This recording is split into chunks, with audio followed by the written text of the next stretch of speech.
Les étudiants de deuxième année licence Matéco, rebonjour. Dans la continuité des séances de travaux dirigés de décision et jeux, je traite aujourd'hui l'exercice numéro 6 concernant l'équilibre sous forme extensive. Dans l'exercice 6, on a deux joueurs qui jouent. Le joueur numéro 1 joue 2 fois et le joueur numéro 2 joue qu'une seule fois. Le joueur numéro 1, donc on va dire c'est un jeu plusieurs étapes. Le joueur numéro 1 a le choix entre G et D. Une fois qu'il a fait son choix, le joueur numéro 2 va choisir entre V et W si le joueur 1 a joué G. Et il a le choix entre X et Y si le joueur numéro 1 a joué D. Le joueur numéro 1 joue une deuxième fois et la dernière fois.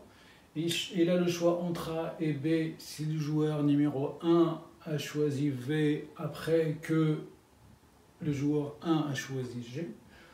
Ou il a le choix entre C et D après que le joueur numéro 2 a choisi W, sachant que lui, il a joué G. Et il a le choix entre E et F si le joueur numéro 2 a joué X après D. Et il a le choix entre G et Y si le joueur numéro 2 a joué entre G et H si le joueur numéro 2 a joué Y après D. C'est un jeu avec information parfaite, parce qu'on a des nœuds chaque fois, donc on n'a pas d'ellipse ni un trait qui relie deux points pour dire qu'on est en situation d'information imparfaite. Donc chaque nœud est bien précisé ou il est bien à part.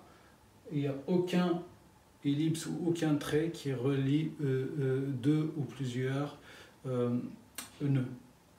Donc c'est un jeu avec information parfaite.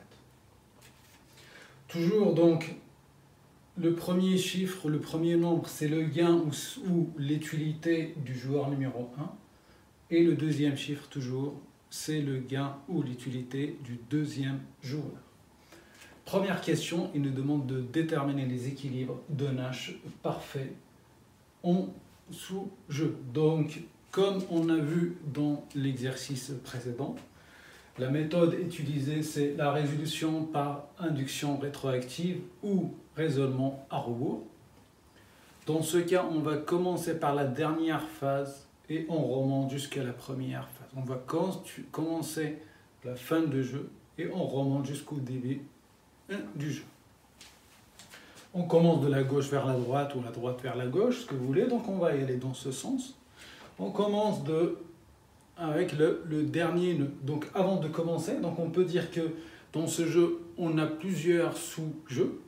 Vu qu'on est en information parfaite, donc on peut dire donc un sous-jeu numéro 1, sous-jeu numéro 2, sous-jeu numéro 3, un sous-jeu numéro 4. On peut regrouper tout ça en un sous-jeu numéro 5 qui regroupe deux sous-jeux. Et là aussi pareil, on peut regrouper tout ça, donc un sous-jeu qui regroupe deux sous-jeux. Donc chaque fois, on peut les séparer pour avoir, donc on a plusieurs sous-jeux. On commence par le nœud qui est ici, ou le sous-jeu qui est ici. Donc, c'est le joueur 1 qui va choisir entre B et A. Donc, s'il choisit A, il gagne 1. S'il choisit B, il gagne 2. Et là, intérêt alors à choisir B. Donc, on se déplace vers le deuxième nœud, ou le deuxième sous-jeu. Il a le choix entre D et C. S'il choisit D, il gagne 4. S'il choisit C, il gagne 3. Forcément, un agent ou un joueur rationnel choisira le gain ou le niveau d'utilité le plus élevé. Donc ici, il choisira D. nœud numéro 3. Le joueur 1 a le choix entre E et F. E, il gagne 8. F, il gagne 7. Forcément, il choisira E parce que le gain, il est plus élevé que dans le cas où il jouera F. Le jeu numéro 4, ou le sous-jeu, pardon, numéro 4, il a le choix entre G et H. Il joue G, il gagne 6, il joue H, il gagne 5. Forcément, il choisira G, parce que le gain 1 de G est plus élevé au gain de H. Ça veut dire, donc, avant de remonter, donc, ici, si je reprends d'ici, donc, le joueur E1 choisit B. Le gain de ce nœud, ou l'équilibre de sous-jeu, donc c'est 2, 3. Le gain remporté, c'est 2, 3. Ici, donc, il choisira D, donc ça veut dire qu'il ne jouera jamais 3, 2. On n'aura jamais le gain 3, 2, on aura un gain de 4, 1. Là aussi, pareil. Donc, le joueur numéro 2, numéro 1 joue E. Le gain qu'on peut avoir, c'est 8, 5 et non pas 7, 6. On ne pourra jamais avoir ce gain. Donc, 8, 5. Pareil, donc 6, 7. On ne pourra jamais avoir 5, 8 parce que le joueur numéro 1 jouera tout le temps G ici. On a fini avec le joueur numéro 1. Maintenant, c'est le joueur numéro 2 qui va choisir entre 2, 3, 4, 1, 8, 5, 6, 7. Le joueur numéro 1 a choisi chaque fois entre 1 et 4, 2 et 3, entre 3, 2, 4, 1, entre 8, 5, 7, 6, entre 6, 7, 5, 8. Maintenant, c'est le joueur numéro 2 qui va choisir entre 2, 3, 4, 1, entre 8, 5 et 6, 7. Le joueur numéro 2 a le choix entre V et W. S'il joue V, il gagne 3, donc c'est le deuxième chiffre. S'il joue V, il gagne 3. S'il joue W, il gagne 1. Forcément, il choisira V. Donc ça c'est, on va dire, le sous-jeu numéro 5 qui regroupe deux sous-jeux. On va se déplacer vers le sous-jeu numéro 6 qui regroupe deux sous-jeux. Le joueur numéro 2, s'il joue X, il gagne 5. S'il joue Y, il gagne 7. Forcément, il jouera Y. Et donc, à cette phase, on aura 2, 3 et 6, 7. 2, 3. Le joueur numéro 2 jouera V.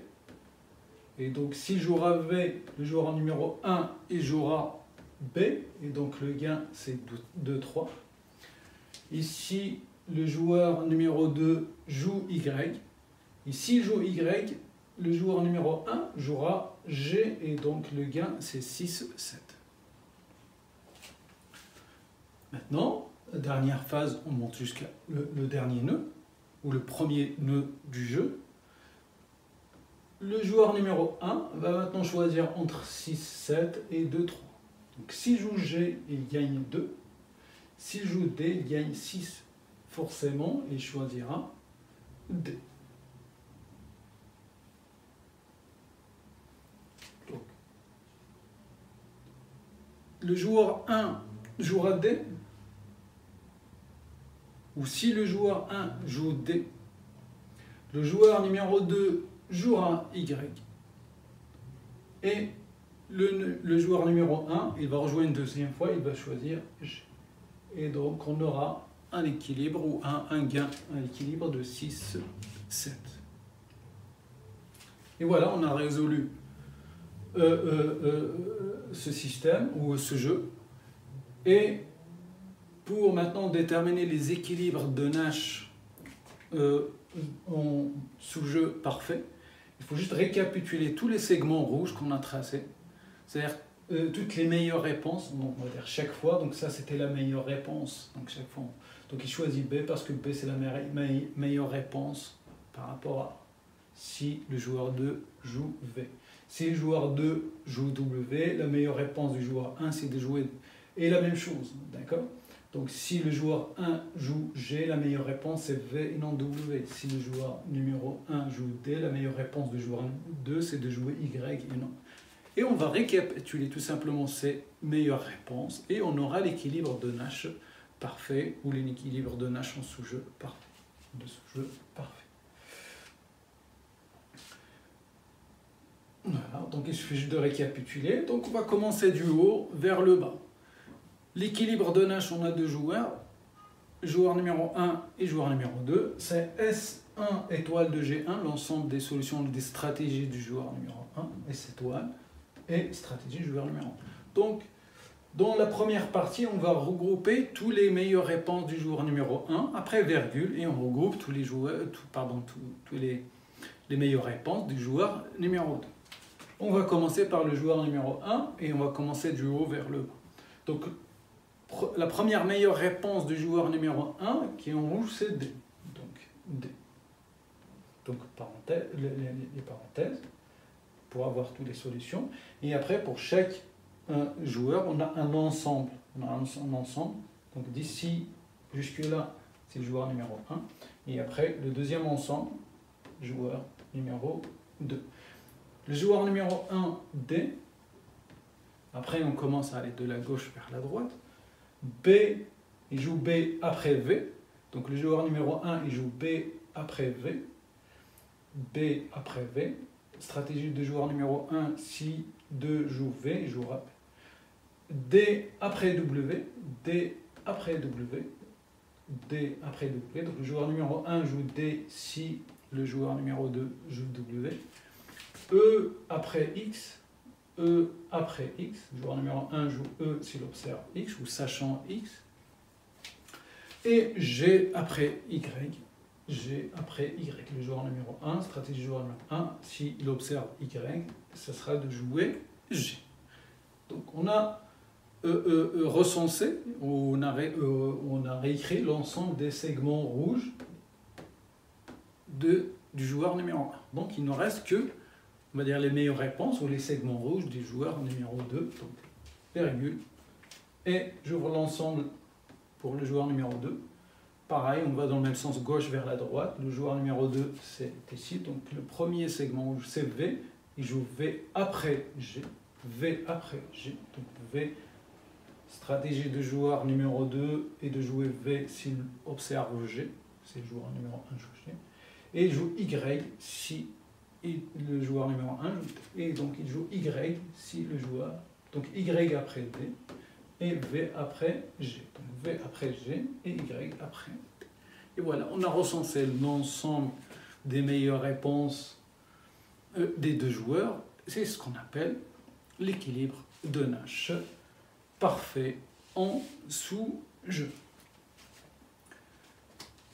Le chemin d'expansion, le sentier d'expansion, c'est l'ensemble des segments rouges qui vont des débuts jusqu'à la fin, en continuité. C'est la continuité des meilleures réponses. Donc le sentier d'expansion, le sentier d'équilibre, pardon, le sentier d'équilibre, c'est le chemin ou le parcours des meilleures réponses d'une manière continue. Donc le seul chemin rouge qui va du début du premier nœud jusqu'à la fin du jeu, c'est celui-là.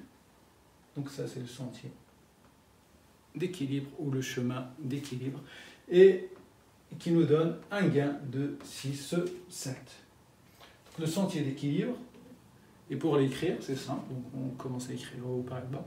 Donc D, Y après D, et G après Y. D,